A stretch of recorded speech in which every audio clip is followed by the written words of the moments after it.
Chancellor, why do you think it's so important? Why, if someone is not from this country, and you have to explain why it's so significant for us that we have a candidate like Barack Obama, and probably is going to be the President of the United States?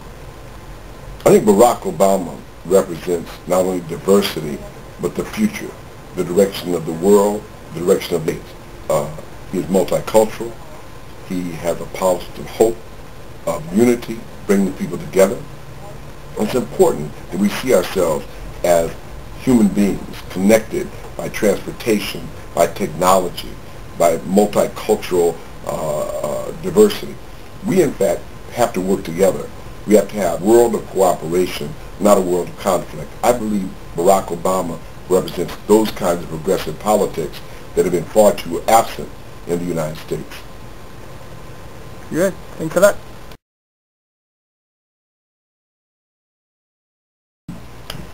When I grew up, I was unable to attend a white school.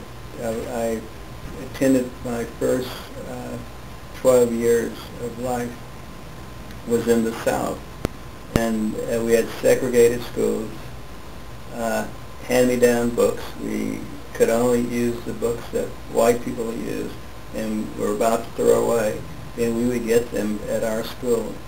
We could not attend a white school, a school where whites went. We could not go to the theater, whites went.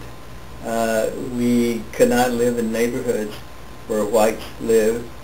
We could not work at places except where whites own and occupy, except in demeaning jobs.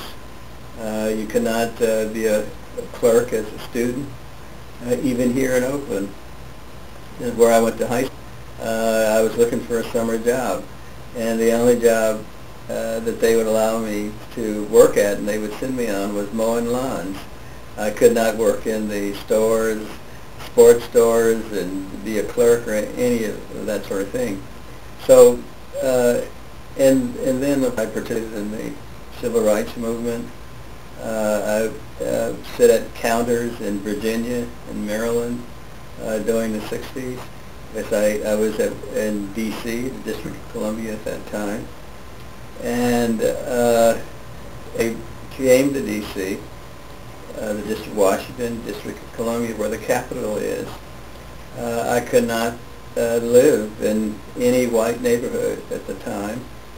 And as a graduate student, the only reason I was able to find a place to live was that the neighborhoods were being ended, and at the outskirts of South Benning Road in Washington, D.C., the line between D.C. and Maryland, the whites were moving out of the apartments because they could no longer segregate, and they freed up all these vacant apartments, so I was able to find a place to live during that time. So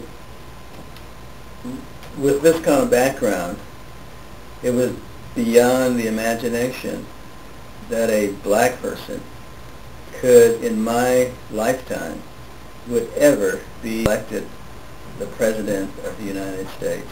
So this is just unbelievable, just incredible that this much change could occur in one generation.